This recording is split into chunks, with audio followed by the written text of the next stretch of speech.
destronando os 7 pecados capitais, humilhando o orgulho.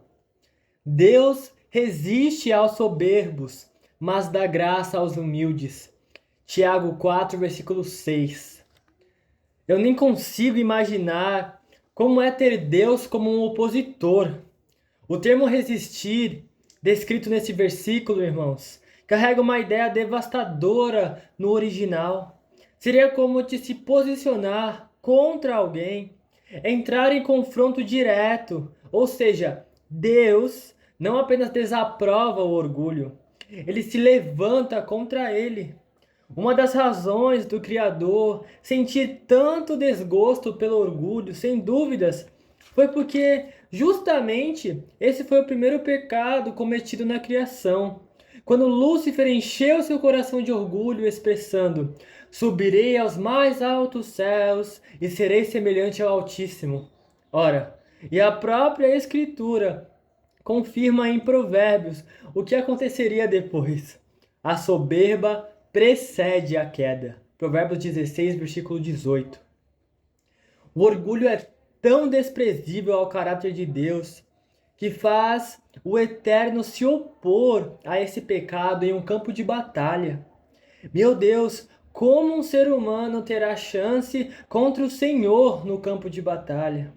Não é à toa que na história da igreja, muitos homens foram dominados por esse orgulho, até mesmo dentro da fé, fazendo homens presentes nas obras do dia a dia, mas homens orgulhosos que se gloriaram por suas obras. Certamente isso é muito perigoso. O orgulho já colocou veneno no meu coração muitas vezes, irmãos. Sempre me matando lentamente para dizer: sou muito mais sábio do que ele. Coitado, ele não sabe de nada. Deus está mais satisfeito comigo do que com eles. O veneno do orgulho faz com que esses pensamentos pareçam ser verdadeiros e válidos momentaneamente. Mas depois, quando vem a queda, quando nos encontramos em uma aflição muito tenebrosa, percebo que eu fui atingido por esse veneno e acordo somente quando o efeito passa. Seguindo ainda mais fundo, o orgulho contamina o coração de tal maneira que nos tornamos incapazes de aceitar a correção do próximo. Ora, o homem natural, falo da natureza caída, ele não gosta de ser repreendido, que nem diz Provérbios 12, versículo 1. O homem natural ele é estúpido em não ouvir a repreensão. Agora, nas profundezas mais terríveis do orgulho, ele além de impedir o homem de pedir perdão, ele impede o homem de receber o perdão de Deus, como está escrito: Se, porém, não perdoardes aos homens, tampouco o vosso Pai vos perdoará as vossas ofensas. Mateus 6, versículo 14 e 15. O orgulho ele torna o homem um prisioneiro, mas o perdão, irmão, o perdão é como libertar esse prisioneiro e descobrir que o prisioneiro era você. Portanto, devemos fazer de tudo para perdoar, até 70 vezes 7, como ensina o Senhor Jesus. Infinitas vezes. Quem não libera perdão demonstra que ainda não entendeu a graça de Deus em Cristo Jesus para a humanidade. Porém, agora, vejamos a nossa arma contra o orgulho. O versículo é esse: Deus resiste aos soberbos, mas dá graça aos humildes. Reparem que ao homem orgulhoso, Deus resiste, se coloca contra. Mas ao humilde, Deus se aproxima e dá graça. Não é difícil perceber o lado certo para estarmos, né, irmão?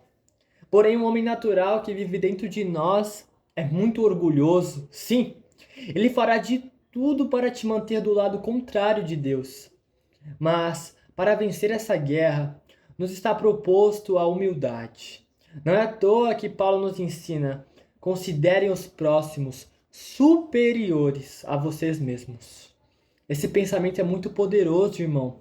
Sem dúvidas, ele gera um golpe fatal no tirano chamado orgulho. Eu creio que essa geração está fraca demais espiritualmente, pois estamos muito orgulhosos. Chegamos em um ponto tão absurdo de comparar qual placa de igreja é melhor, qual ministro é superior, qual ministério é mais proveitoso. E assim, a humildade que deveria estar em nós é deixada de lado. Reparem como estão a maioria das igrejas hoje em dia. Não é verdade o que eu falo, irmão? É certo que Deus não se esqueceu de nós, embora muitos pensam.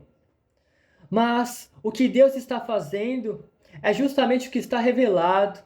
Ele está resistindo contra o nosso orgulho inflamado. Essa geração é a mais patética de crentes. Homens orgulhosos, homens que só querem o bem a si mesmos. E o próprio Deus está resistindo a eles. Que nós possamos buscar a humildade e que essa verdade esteja afirmada em nós. Nós não devemos nos gloriar por sermos salvos, porque o Evangelho, acidentalmente, pode fazer você se sentir orgulhoso por ser salvo. Mas eu tenho certeza que esse nunca é e nunca será o objetivo do Evangelho, mas sim se tornar humilde e manso de coração, assim como o Senhor Jesus é e como ele ensina para cada um de nós. Busquemos a humildade, irmão.